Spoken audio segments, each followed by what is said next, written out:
1위의 주인공은 민주당 신임 대표 정청래 대표입니다.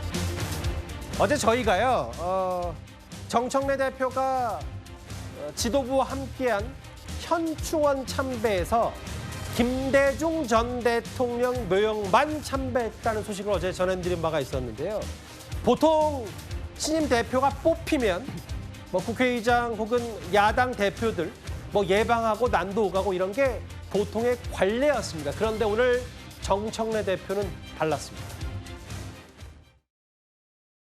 윤호개인 막 주장하는 것 같고 찬타인이 반타인이 자기들끼리 싸우고 있고 이런 사람들과 악수하는 것이 저는 적절하지 않다 이렇게 생각했고 악수도 사람하고 악수하는 거지 그렇지도 못한 사람이 어떻게 그런 사람들을 사람이라고 할 수 있겠어요.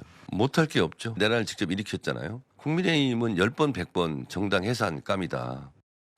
겸손하고 좀 국민들을 봐서라도 이렇게 자신이 낮출 줄 알아야 되는데 이 친구는 근본적으로 생각을 개조해야 될 친구예요. 예.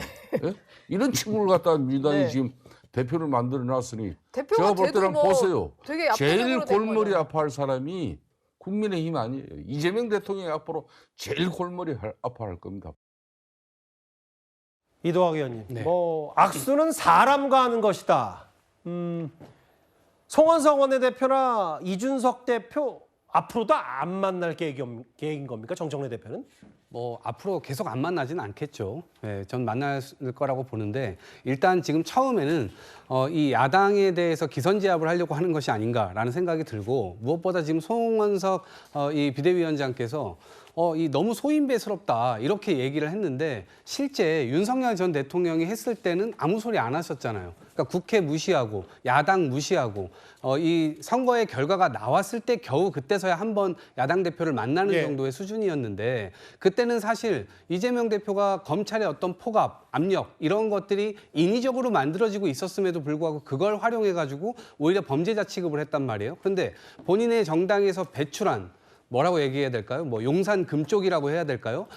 이 정말 이 범접하지 못하는 그러한 이 상황 속에서 계속해서 대통령이 잘못을 시정하지 못하고 본인들 스스로도 아무 일도 하지 못했잖아요. 그러니까 그러한 측면에서 다시 돌아볼 지점이 있는 건 아닌가라는 생각이 들고 지금 임기 초기이기 때문에 정청래 대표의 경우는 예. 어쨌든 헌법 바깥으로 나갔고 헌법 바깥으로 나가서 지금 돌아오질 않고 보통은 대통령이 파면된 바로 그날 이 모든 국회의원들이 나와가지고 국민 앞에 나와가지고 사죄를 하고 더 이상 헌법을 어기지 않겠다 이렇게 선언도 하고 해야지 그나마 기회를 줄까 말까인데 지금까지도 다시 윤석열을 외치고 있고 윤어게인당, 구구 아스팔트당 이 선거는 잘못됐다 알겠습니다. 이러한 주장들이 계속해서 지금 거대하게 퍼져나가고 있기 때문에 예. 이 지점에서 과연 어떻게 할 것인가 아마 골머리는 썩고 있다 이렇게 봅니다. 근데 이제 이도학 의원의 논평을 존중하되 윤석열 정부가 윤석열 정부보다 낫다고 생각해서 본인들이 정권을 다시 교체한 거 아니에요? 그러면 조금 더 단순 비교. 윤석열 정도 그랬는데 우리도 그럴 수 있지 않냐라는 것보다는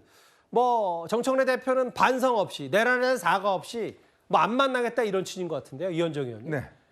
오늘 정치 시그널에서 김성태 전 의원이 뭐라 그랬냐면 이거 제일 골머리 아파할 사람이 국민의힘이 아니라 이재명 대통령이라고 얘기를 했어요. 그렇죠. 왜냐하면 지금의 이 전국의 주인공은 누굴까요? 이재명 대통령이에요. 왜냐하면 지난 6.4 대선 이후에 대통령이 국정 운영의 중심이 돼야 되고 대통령이 어떤 면에서 보면 좀 전체를 아우러 나가는 그리고 이 여당은요. 이런 대통령과 정부를 뒷받침해주는 역할, 예. 이게 이제 집권 여당의 지금 어떤 근본적인 관계인데 지금은 오히려 정청래 대표가 마치 국정 운영의 주도권을 가진 사람처럼 돋보이는 상황이 있지 않겠습니까?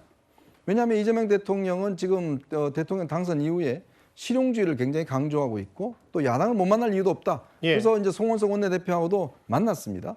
자, 그러면서 좀 통큰 행보를 지금 계속하고 있고 국민 전체의 대통령으로서 본인의 역할을 지금 하려고 하고 있잖아요. 예. 근데 여기에 지금 찬물을 끼얹은 사람이 누구죠? 바로 정청래 대표인 거예요. 그러니까 정청래 대표는 지금 본인만의 지금 정치 그리고 지금 우리가 뉴스도 하듯이 계속 뉴스를 생산해냅니다. 예. 자, 이게 지금 과연 그러면 대통령한테 유리할까요? 불리할까요? 그리고 지금 정책도 마찬가지입니다. 지금 계속 강성적인 정책들을 지금 펼쳐내고 있지 않습니까? 예. 이게 결국은 지금 대통령한테 굉장히 불리한 주제거든요. 자, 그렇다면 왜 그럴까? 결국 이제 정청래의 민주당을 만들겠다는 거죠. 저는 그렇게 봅니다. 그런데 오늘 일단 보수정당, 국민의힘과 개혁신당 당대표 예방은 당분간은 안 할 것 같고 오늘 조국혁신당 대표를 만났는데 이 자리에서 정청래 대표가 의미심장한 얘기를 했습니다.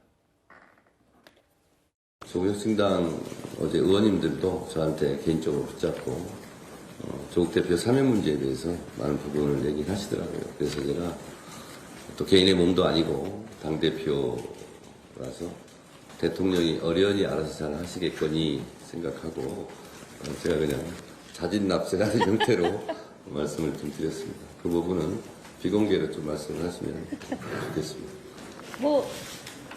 저는 드릴 말씀을 지금 비공개로 할까요? 예. 네. 근데 제가 조국 대표님 면회는 다녀왔습니다. 알겠습니다. 조영진 변호사 왜 웃으세요? 제가 어떤 질문을 할 줄 알고요? 글쎄 어쨌든 저 지금 굉장히 재밌다라고 생각하는 게 쉽게 말하면 정청래 대표가 예. 비공개한다라고 이야기하면서 비공개하지 않은 게 그게 조국 전 대표를 면회 다녀왔다는 이야기는 공개해버린 거 아니겠습니까? 예. 스스로. 전 저게 무슨 의미일까 곰곰이 생각을 해봤는데 일단은 정청래 대표는 조국 전 대표 사면과 관련해서 나는 할 만큼 했다라고 하는 거를 공표한 것이 아닌가 그런 생각이 듭니다. 그래서 일단은 이제 8.15에 그 조국 대표가 사면이 될지 안 될지 모르겠지만 만약 사면이 된다면 거기에 일정 정도 내 공이 있다 그 이야기를 하는 거 아닌가 싶고요. 예. 그다음에 만약에 이재명 대통령이 조국 전 대표 사면하지 않는다라고 해도 예. 그거는 내 책임은 아니다. 또 이런 식으로 이중적으로 이래도 나는 좋고 저래도 나는 좋고 이런 식으로 스스로 빠져나가는 그런 모습이 아닌가 저는 그런 느낌이 들었습니다. 어련히 알아서 하시겠거니.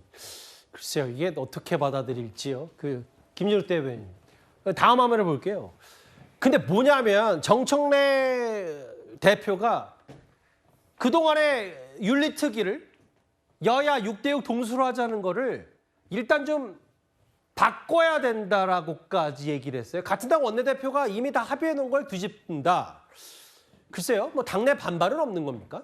글쎄 저 김병기 원내대표께서도 저 합의를 사실은 굉장히 고심 끝에 내린 겁니다. 예. 지금 22대 국회가 출범하고 1년 2개월 만에 윤리특위 구성에 대해서 합의를 한 것인데 그러게요. 사실 저 합의에 대해서도 당내에서는 이 지금 윤리특위는 아무런 기능을 할 수 없는 식물 특위가 될 것이다라는 그런 우려를 가지고 계신 분들이 사실은 굉장히 많았습니다. 그래서 이 국회의 의석수를 기준으로 해서 이 윤리특위도 구성이 되어야 되는 거 아니냐 이렇게 얘기했었는데 예. 이제 여야라는 개념으로만 놓고 제1당과 2당에서 동수로 구성하기로 한 것인데요.